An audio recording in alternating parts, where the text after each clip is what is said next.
कहतानी जवन हमार मानतानी बात हो।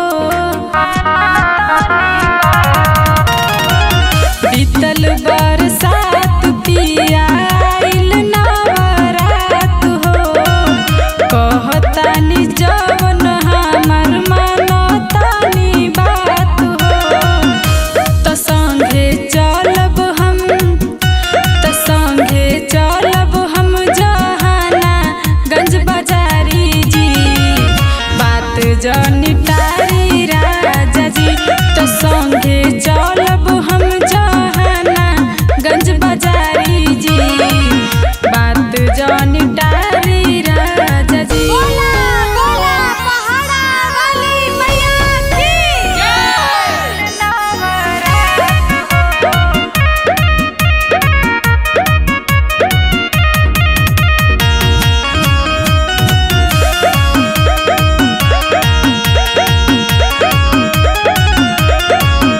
बजट बा कम हम जाइब नाही दूर हो।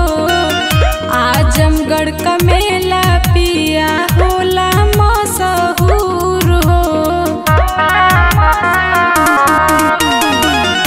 बजट बा कम हम जाइब नाही दूर हो। आजमगढ़ का मेला पिया होला मशहूर हो।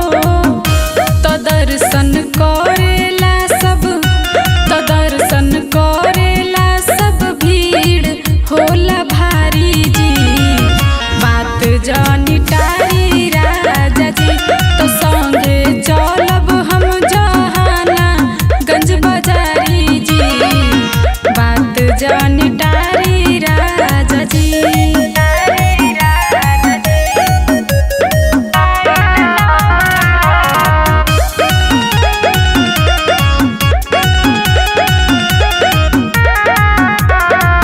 संजय बलमुआ हमर पूरा करस हो। पर साल गइला बहरी कोई के निराश हो।